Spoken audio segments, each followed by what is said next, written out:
Bonjour à toutes et à tous, on se retrouve aujourd'hui dans un petit guide sur la prise de masse, la sèche et un petit peu sur la nutrition dans les limites de ce que je connais, c'est-à-dire les bases pour la nutrition, la prise de masse ça va et la sèche ça va. Avant de commencer, vous allez aller sur Google et vous allez taper calculateur de calories et vous allez les mettre votre poids, votre âge, votre taille, le nombre de fois que vous faites une activité physique par semaine et là ça vous donnera un nombre de calories qu'il faudra manger. Ce nombre, c'est votre maintenance calorique. Il vous permet de connaître le nombre de calories qu'il vous faut pour rester au même poids. Vous allez faire plusieurs sites, faire une moyenne parce qu'ils disent pas exactement la même chose à chaque fois, faire une moyenne. Et là, on va passer à la première partie.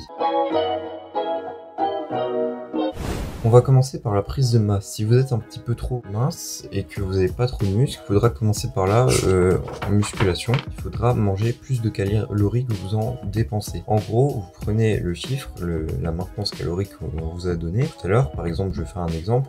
Moi, c'est environ 2700. Donc, si je veux prendre du poids, faire une prise de masse, je vais devoir manger 2900 calories ou peut-être 3000. En gros, il faut faire plus 200 à 300 calories à notre maintenance calorique.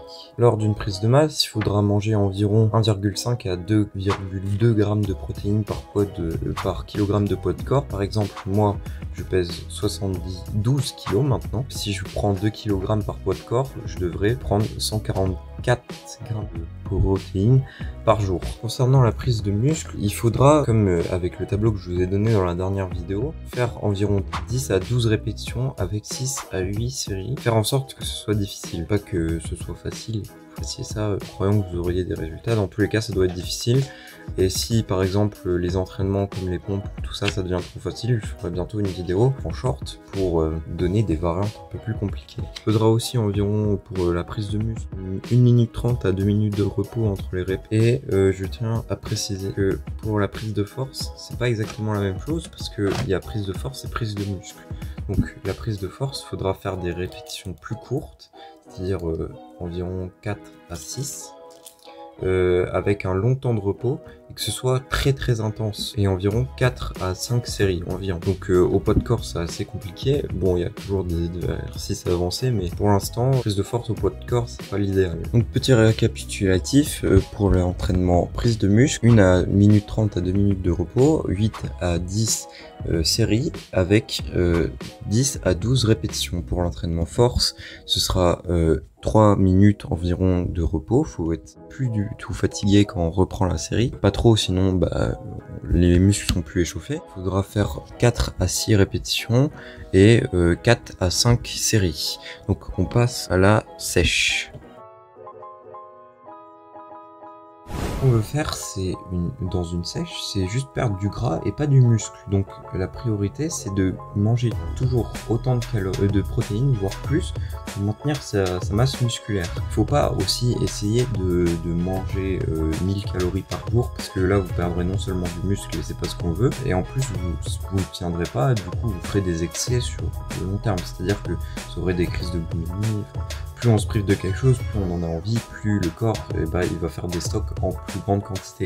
Donc non seulement vous n'allez pas perdre de poids, mais en plus vous allez en prendre. Si vous êtes de corpulence assez fine, un peu skinny et tout, vous ne pouvez pas prendre de muscle en sèche. Ou alors que très peu, à part pour les personnes en surpoids qui ont des réserves, ils perdront du poids et gagneront du muscle, qui est le meilleur cas de figure. Mais du coup, ça c'est pour les personnes un peu avancées niveau muscu, ou alors les personnes en surpoids. Bon, une prise de masse, pendant 2 à 3 mois, puis après une sèche pour perdre le gras. Donc si vous êtes skinny, je vois pas trop l'intérêt. Si vous avez déjà commencé par une sèche et que vous n'arrivez pas à perdre du poids, c'est que vous n'êtes pas en déficit calorique. Pour moi, avoir une idée vague de ce qu'on a, il faut aussi savoir que l'huile d'olive, les sauces, tout ça, ça compte aussi, donc pas juste le poids des aliments. La prise de force est envisageable en sèche. La prise de muscle quand on est skinny, non. L'endurance, c'est plus fait pour l'endurance, la sèche. Bon, pour la partie finale, je vais faire un léger récapitulatif et vous expliquer globalement à quoi servent les lipides, les protéines et les glucides. Les glucides, c'est la principale source d'énergie de notre corps et c'est celle que notre cerveau apprécie le plus. Les lipides, c'est en gros la graisse. C'est composé de beaucoup plus de calories, environ 9 calories par gramme de lipides. Donc les lipides sont essentiellement composés de graisse, comme je viens de le dire, et c'est ce qui compose la plupart de nos hormones et de notre cerveau. Environ 70% du cerveau, je suis plus sûr de ce nombre. Et bah du coup, pour l'intégralité de nos hormones, du coup pour avoir un bon système hormonal, il faut manger des lipides, même si c'est très gras et que ça fait prendre du poids, parce que si vous avez un meilleur système hormonal, tout se passe mieux, vous dormez mieux, vous aurez plus de résultats, etc. Et pour les protéines, c'est ce qui répare les fibres musculaires endommagées. Il n'y a pas besoin de préciser plus que ça. 20 protéines, 20 acides aminés, ce qui compose les protéines dont le corps a besoin. Il y en a 12 qui sont dites non essentielles car le corps les sécrète eux-mêmes. En gros, 12 on s'en fout. Et 8 qu'on doit manger. Pour les végétariens, le problème c'est qu'il n'y a pas toutes les protéines qui sont complètes, c'est-à-dire qu'il y a des 8 acides aminés qui manquent. Il faudra se diriger vers les protéines les plus complètes, et pour ça, déjà il y a l'œuf et le lait qui sont tout en haut du classement, mais si vous voulez plus de détails, vous pouvez aller voir le PDCAAS. En gros, c'est la qualité de la prot. Ensuite, pour le glucose, pas en manger... Ouais, c'est glucose, hein. Non, c'est glucides. Faut pas en manger en trop grande quantité et il faut privilégier des aliments qui ont un indice glycémique. Là aussi, vous pouvez chercher plutôt bas. Il y a trop de gens qui, pour perdre du poids ou pendant les sèches, qui les suppriment totalement. Et c'est pas la bonne chose à faire parce que, comme je l'ai dit, c'est la source principale d'énergie de notre corps. Pour une assiette normale, il faut 50% de glucides, 25 de prot et 25 de lipides. Si vous mangez déjà ça, ce sera déjà très bien.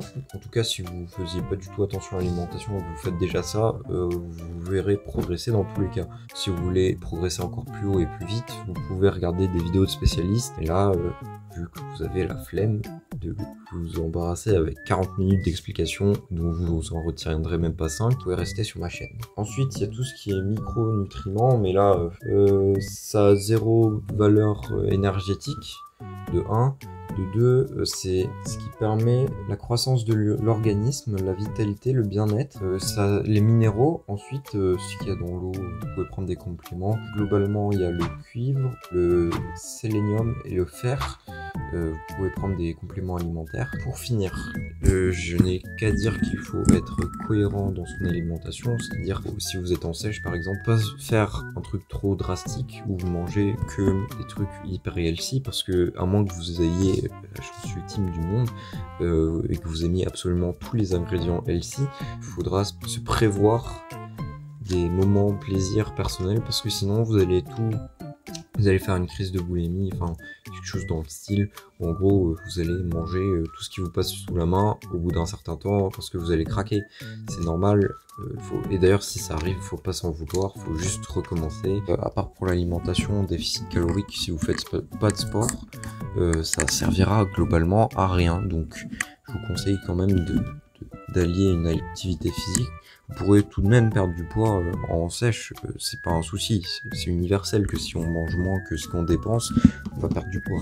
Enfin bref, je vais conclure en vous disant de prendre soin de vous.